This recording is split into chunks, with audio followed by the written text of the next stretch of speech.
All right, everybody, welcome to Math with Grace. So today we're looking at Pre-Algebra, Book 803, Lessons 6 through 10. Lesson 6 starts on page 21, and it's all about simplifying expressions that include different variables. In Lesson 3, we talked all about identifying different variables, and we did that to get prepared to combine those like variables. And so when we want to simplify these expressions, we simply have to combine only the like terms. That's why back in lesson 3, we marked off the different terms that were similar. Now they have them being combined in two different ways. In this situation, what they did was rearrange the problem, the expressions, into like terms. So in the beginning is all the same kind of term, and then this is all the same kind of term. So they basically just rearranged it, and then they added them up or subtracted. In this example down here, they stacked them on top of each other. So then they stacked all of the like terms together so they could be added up. You can do either method, whichever one works best for you. But let's take a look at some of these problems. So book 803, lesson 6, we're on page 21, looking at problem number 1. And 1a is 2y minus x plus 8y plus 4x. And the first thing we want to do is determine our like variables. So I'm going to underline first my y's, and then I'm going to overline, like I like to say, my x's. So when I'm combining my like variables, I'm going to combine the two things that are similar, okay? Both of these variables are the same. They're both a y. They both have the same exponent. It's just a y. It's not a y squared or a y cubed. It's just a y. So they have the same exponent on the same variable, so they can be combined. And the way that we do that is we simply add the coefficient here. So we're going to add 2 plus 8, which gives me 10y. And then here I have negative x, which is basically the same as negative 1x, right? It's the invisible one we can leave off when we're talking about variables. And then we have a 4, a positive 4x. Again, we're going to combine the coefficients. Negative 1 plus 4 is a positive 3x. So our answer for 1a is 10y plus 3x. Let's take a look at b. Again, I'm going to underline and overline because I only have two variables. So I'm going to underline my a's and make sure you're including the sign. Remember, the sign that comes before it belongs to that term. Here's a negative 4a, and then I'm going to overline my b's. All right. Now, like they did it in the book, they rewrote it like this. 9a minus 2a minus 4a plus 7b plus 3b, okay? They divided it into two different groups so that they were, all the like terms were together. So now we can just add these up, right? 9 minus 2 is 7. 7 minus 4 is 3a. Plus 7 plus 3 is 10, so 10b. So our answer for 1b is 3a plus 10b. Let's take a look at number 2. Now, number 2 contains a lot more terms in each of the problems, but let's take a look at A first. Just like we've been doing, we're going to mark off our different variables, right? So here we have a C. So I'm going to underline all my C's. 2C, negative 8C, that's it for my C's. Then we have a D variable. I'm going to overline those. 3D, 7D, right? And then we have constants on this one. And I'm going to circle my constants because that's how I like to do it. But like I said in lesson 3, however you best feel most comfortable marking off your like terms, then you go ahead and do that, okay? Whatever works best for you. So now I'm going to combine my C terms. I've got 2 minus 8. That's going to give me a negative 6C. For my D terms, I have 3 plus 7, which is going to give me a positive 10D. And then for my constants, I've got 14 14 plus 4, which is going to give me a positive 18. So my answer for 2a is negative 6c plus 10d plus 18. All right, let's take a look at b. I've got x's, I've got y's, and that's it. So we're going to underline our x's to get started. I've got x, I've got 2x, I've got a negative 3x, I've got a 7x, and I'm going to overline my y's. I've got a negative 8y, a 4y, and a negative 3y. Because there are so many, I'm going to group them together. I have x plus 2x minus 3x plus 7x. Make sure if you group them together that you are careful to write the exact term, to rewrite the exact term, okay? And then I'm going to add negative 8y plus 4y minus 3y, okay? So remember, when we have an x, it's just like having a 1 because there's an invisible 1 in front of it. So I've got 1 plus 2 is 3. 3 minus 3 is 0. So that leaves me with 7x. Negative 8 plus 4 gives me a negative 4. Negative 4 minus 3 gives me a negative 7y. So my answer for this one is 7x minus 7y. Let's take a look at number 3. So for 3a, we're going to take a look here. We've got one variable and we've got a bunch of constants. So what I also sometimes do with my kids when I have just two different types of numbers, right? We've got constants and we've got variables. So we've got two different types of terms. Sometimes they like to just draw a line like this. And if that works for you, if you like that better than this, then go ahead and do that. But when you have more than two terms like we had here, it's not going to fly. You could do it here. You could do it here and here. But for this one, this method doesn't work, which is why I'm just showing it to you here, because it's a method you could use, but this is more precise. Okay, this is more precise as well. All right, so anyway, let's take a look. I've got 14 plus 6, which is 20, minus 2, which leaves me with 18. Then I've got 10 plus 6, which gives me 16d. So my answer for 3a is 18 plus 16d. Now let's look at b. I've got x's and I've got y's. So let's underline our x's. We've got a 2x, a 3x, and a 6x. And I'm going to overline my y's. I've got a plus 3y and a negative 4y. I'm going to add my x's first.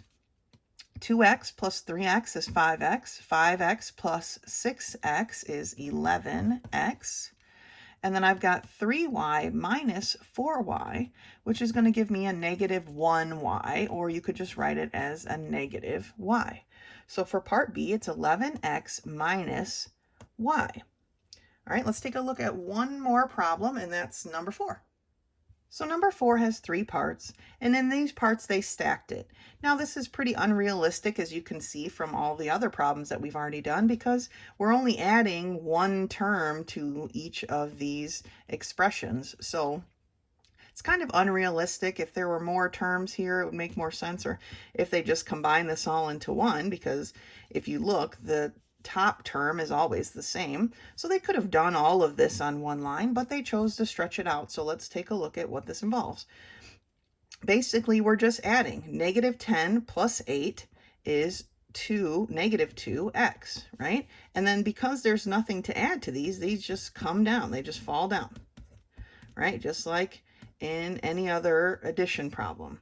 Here, my negative 10x is going to fall down because there's nothing to add it to. There's nothing to change it. But then I have 10y minus 12y, which is going to give me a negative 2y. And then my negative 10 just falls down. Here, my first two terms are just going to fall down. But then my constants, I've got negative 10 minus 4. So I went down 10. I'm going down 4 more. So it gives me a negative 14. Okay, so that's how you do it with the stack method. It can work, and it does work. If that's how you prefer to do your math, feel free to do it that way. If marking off your terms here works for you as well, group them together if there's a lot and you need to make sure you're keeping track of what's what. Otherwise, you can just add them together, but make sure you're marking your terms correctly and that the sign stays with the term. Okay, and that's lesson 6. Lesson 7 starts on page 25, and it's about finding the surface area of cylinders. Now remember, we wrote in our surface area formulas on page 0. When we turn the page and see the formula for this one, we're going to want to add this as well to our page 0, okay? And basically it's telling us, here's a cylinder, that to find the surface area of the cylinder, we must find the area of the 2 circles. Okay, those are the circular faces, and then add it to the area of the curved side. So here's the cylinder, and then over here on this side of the page, they've kind of broken it down. They've taken it apart, and then, so what a cylinder is basically made of are the 2 circle faces, and then a rectangle, all right? The rectangle is what wraps all the way around. This is how you make a cylinder. These are the 2 parts that you need. So those are the areas that we need. Let's turn the page. Now on page 26, it steps through all the different processes of finding the area of one circle, then multiplying it by 2, then finding the area of the rectangle, then adding them all together, okay? That's all fine and dandy. Those are the steps that you would have to go through if you didn't have this wonderful formula right here in this box at the bottom of page 26. So here's the formula for the surface area of a cylinder. It is 2 pi times the radius squared, the little r stands for radius, plus 2 pi radius height. Okay, we're multiplying all those together. So again, we have the radius. The height is the height of our cylinder. How tall is our cylinder? Okay, that's the information that we use. This is the formula that we're going to use to solve these problems. But let's take a look at the next page here. All right, so in lesson 7, if we're looking at page 27, it gives us this cylinder here. And the first 4 steps are the broken down part to finding the surface area. We're going to work through those broken down parts, and then we're going to solve number 5 using the formula. Okay, using the formula that they given. Right now, they just want you to see the process. And the first step is to find the area of the 2 circular bases. Now remember, the area of a circle is equal to pi r squared. So when we're finding the area here, we want the area of 2 circles, right? So we're going to multiply that by 2. So that is going to be equal to, and do they give us a pi? No, so we're going to use 3.14. Sorry for that awkward silence. Usually it tells you which kind of pi they want you to use. But we're going to use 3.14 for our pi times the radius squared. So my radius here is 4 centimeters. So that's 4 times 4. Remember, when we square something, we multiply it by itself. Not by 2, but by itself. But then we're going to multiply all of that by 2 because we have 2 circles, right? We have the top and the bottom circle. So we're going to have 3.14. 4 times 4 is 16. 16 times 2 is 32, right? So we've got 3.14 times 32, which gives us a total of 100.48. And when we write our answers, we want to make sure we include the unit of measure. And in this case, our unit of measure is centimeters. And remember, when we're talking about areas, it's always a unit of measure squared. So it's 100.48 centimeters squared. And I'm sure you're wondering, well, why aren't you rounding? Shouldn't we round and have it just be 100? Not yet. When we're getting ready to add up a bunch of measurements, you don't want to round until the very last step, till you found your final answer, then you can round, okay? Let's look at part 2 of this. Number 2 is find the length of the rectangular face, okay? To do that, we have to use the circumference formula. Remember, circumference equals pi times the diameter. So when we're using that to find our circumference, we're going to use 3.14. And what's our diameter? Well, if our radius is 4 centimeters, our diameter is 8. Okay, diameter is twice the radius. So when we multiply this out, we find out that the circumference of this circle, okay, which is this part going around here. Remember, circumference is like a perimeter. It's walking all the way around the edge of a circle, is 25.12. So my circumference is 25.12 centimeters. Okay, that's that step. The next step now is to find the area of the rectangle. Remember that areas of rectangles are length times width. Okay, well, the area of this rectangle is going to equal 12 centimeters, right, times the circumference I just found, because that was the part that went around here. If we had spread this out, it would be 12, and this top part would have been 25.12. So it's 12 times 25.12. So the area of my rectangle, putting it into your calculator, is 301.44. So it's 301.44 centimeters squared. Okay, remember, areas always have a unit of measure squared. And then finally in step 4, it's finding the total surface area. Okay, here's where we add up our 100 centimeters, 100.48 centimeters squared, plus our 301.44 centimeters squared. And when we add them together, we get 401.92 centimeters squared. Okay, that is the total surface area of this cylinder. And those are the steps you go through to find it. Okay, so now we're going to do problem 5, except this time we're going to use the formula. So number 5 gives us this tuna can, and I'm not the best artist, but I drew a little fish on there. They want you to find the surface area of this cylinder, right? A can, tuna can is a cylinder, and its dimensions, its diameter is 10 centimeters, and its height is 4.5 centimeters. So we are going to use the formula surface area equals 2 pi radius squared plus 2 pi radius height, right? Let's start it out.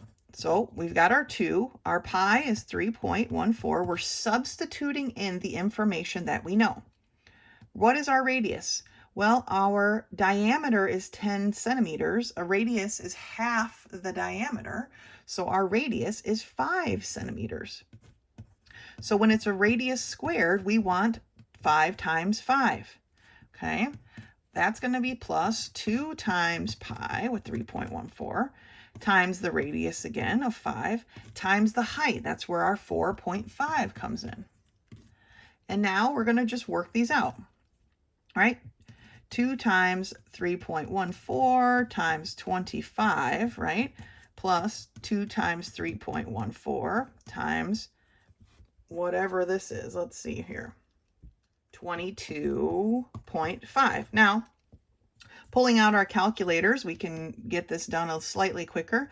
2 times 3.14 times 25 is 157. 2 times 3.14 times 22.5 is 141.3. Adding them together to get our final surface area is 298.3 centimeters squared. Remember, we're talking about area. It's a unit of measure squared, centimeters squared. Okay, so that's how we use the formula, the surface area formula, to calculate the area, the surface area of a cylinder. Make sure you mark this formula down on your page 0 and that you label it properly as the surface area of a cylinder so you don't get it confused. But knowing that it has a pi in here should be your clue that it has something to do with circles, right? Pi and circles go together. That's lesson 7. All right, lesson 8 starts on page 30, and it's about using numbers for probability. What seems like ages ago, we started talking about probabilities from impossible to certain, right? And everything in between. Things were either impossible, unlikely, as likely as unlikely, likely, or certain, right? That was the gradient that we followed. But now we're going to start using numbers. And when we're talking about probability, we use ratios to express probability. Looking at page 31, oops, sorry about that. We can see what that means, ratios. These are ratios, okay? Here, for us to draw a white ball, we have 0 chance out of 10. There's 10 balls in here. We have a 0 chance out of 10. This is impossible, but this is what a ratio is. It's basically a fraction, okay? At least how they're written here. A ratio is basically a fraction. Here in our unlikely situation, we have 2 chances out of 10, okay? Here in our as likely as unlikely, we have 5 chances out of 10. For our likely, we have 8 chances out of 10. Our chances are getting better, right? And our certain one was 10 out of 10. You're absolutely going to get what you want. So the numerator shows the number of the white marbles, what we want. It shows our favorable outcome. The numerator always shows what it is we are looking for. The denominator shows the total number of marbles, or it shows the total number of options, because we're not always going to be talking about marbles. So when we're setting up a ratio for probability, we always want our favorable outcome, or the outcome that we're looking to achieve, over the total number of outcomes. This is how we set up our ratios. So let's take a look at some of these problems. Turning to page 32, we see this list here, and it says the following probability ratios represent the average number of seeds which grew on different germination tests and match the ratios with the word description.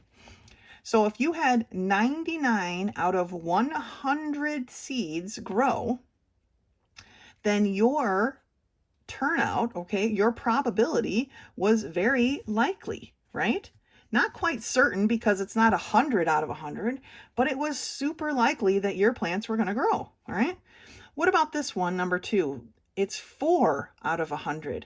You only have 4 chances out of 100 to get a plant to grow. Your chances are pretty unlikely, right? B. Here we've got a 50% chance, or 50 out of 100, and therefore it's as likely as unlikely, right? Your chances are as likely as unlikely to draw a seed which actually grows. For number 4, we have 75 out of 100. And so again, that's a likely, right? You're more likely to get a seed to grow than not. So that is our likely situation. As well as number 5, here we've got 91 over 100.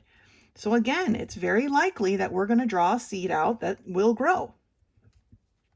What about number 6? 21 out of 100. Those are pretty unlikely terms, right? You're unlikely to grab a seed that is going to grow if there's only 21 good seeds out of 100. Now this one's a little bit different because it's not based on 100s, but we can still make a judgment off of it. There's only 30 seeds in the bag.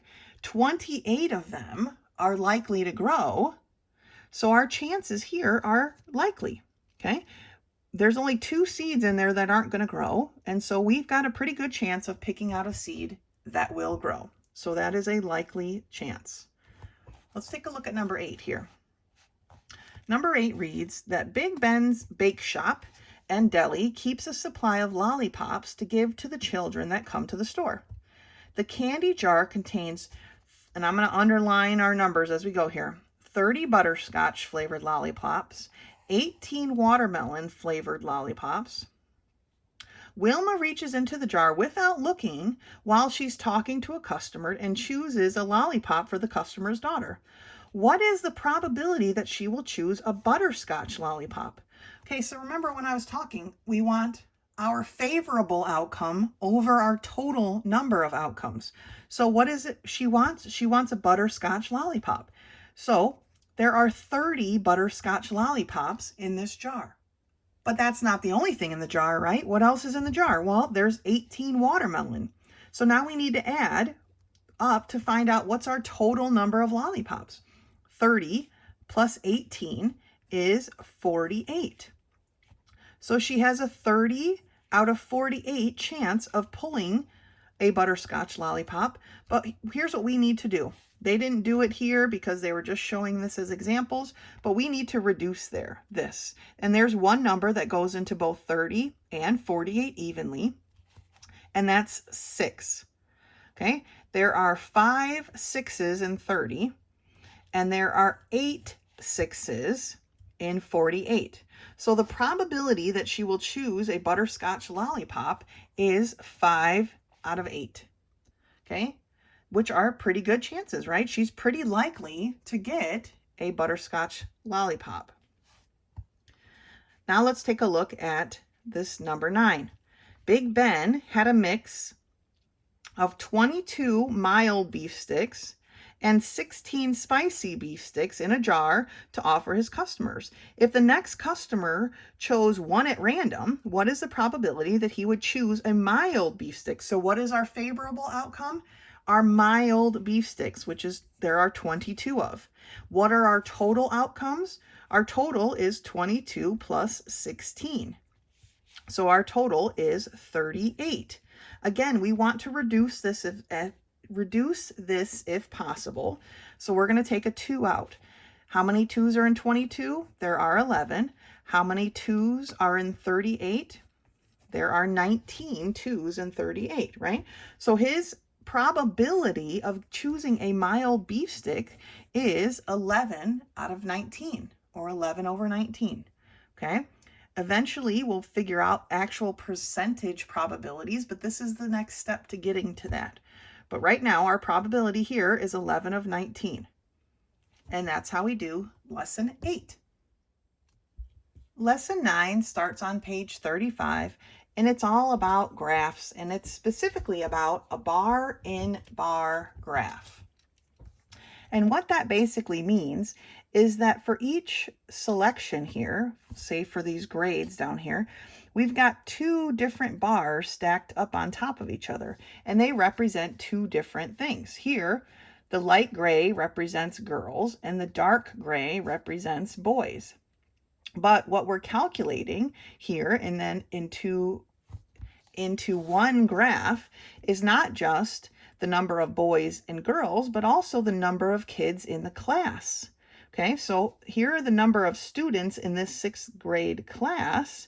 We can go across and see that there are 11 students, right, in this class. How many of them are girls? Well, there's 1, 2, 3 girls, and 1, 2, 3, 4, 5, 6, 7, 8 boys, right? That gives us our 11 total. So the whole advantage to a bar-and-bar graph is being able to put 2 different bits of information into the same graph. So to find out to be able to graph one of these, first thing we have to do is add up our 2 bits of information so that we can see how high our graph needs to be. Here, the 8th grade is our largest class, right? So we needed to be able to go to at least 15 with our numberings. And then we can just plot it out one piece of data at a time. All right, so let's take a look at the graph on the next page. All right, so lesson 9, page 36, they give you this empty graph paper, and I'm just using grid paper myself. And then they give you this information. The children riding the Sunday school bus. And they do it by week. The first Sunday, the second Sunday, the third Sunday, the fourth Sunday. So we've got a whole month of bus riding, and we've got 2 bits of information. First of all, we are going to be graphing this, and what they want to see are which Sundays there are, right? And then how many kids rode the bus. Number of children on the bus. How we're going to break it up is by demographic, right? That's the whole point. That's what we're looking at. But first thing we need to know is how high we need to go here for our number of children on the bus. We already know we have 4 Sundays. That's why I made this side of the graph shorter, because I can fit 4 Sundays in there. But how far do we need to go on counting up our number of children? So we need to add these together. 5 plus 11 gives us 16 kids on the first Sunday. 6 plus 14 tells us there were 20 kids on the second Sunday. 5 plus 12, so we know there's 17 kids on the third Sunday. And 7 plus 10 tells me there's 17 kids as well on the fourth Sunday. So I know in my chart here that I only need to go just a little bit past 20 because 20 is my highest score. I am going to, let's see here, even though we have a couple of even or odd numbers, I'm still going to count by 2s. I'm stubborn like that. So each line here is going to be 2. So I start 2, 4, 6, 8, 10. And you know what? We've talked about graphs before. They're very, I don't want to say personal, but it is kind of personal because you can set them up any way you want. You could have put your number of kids on the bus going this way and your number of Sundays going this way. You could have set that up however you want. You can label this in that whatever number of kids you want to label it. All right.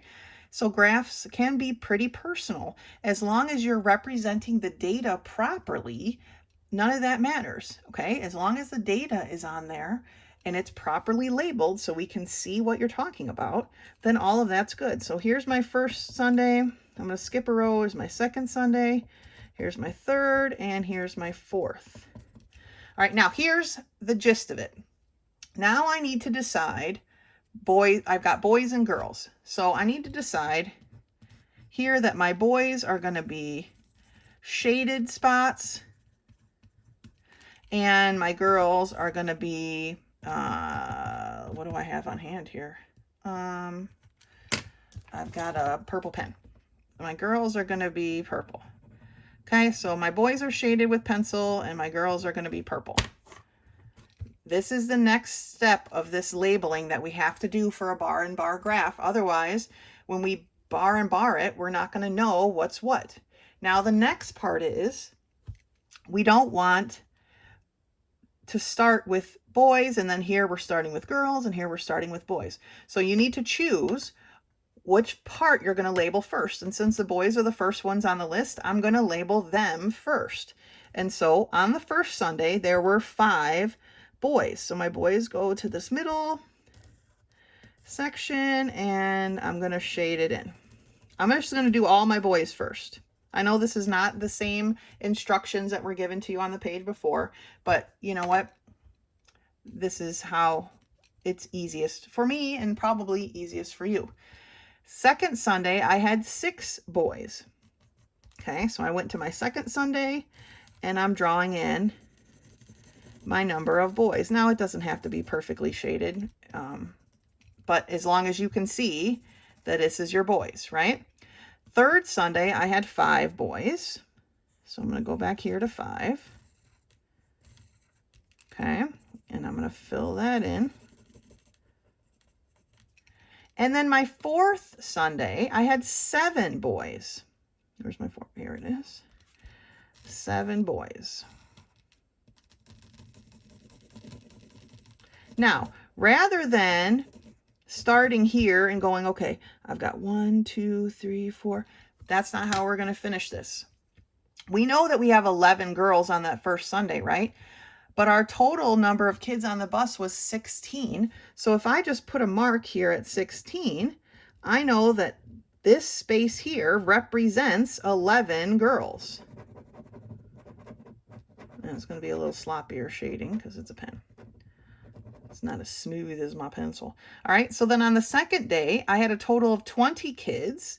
So if I put a mark here at the 20, I know that this space, even though I didn't count it, as long as I graphed my boys correctly and I did my math correctly, this space will represent 14 girls.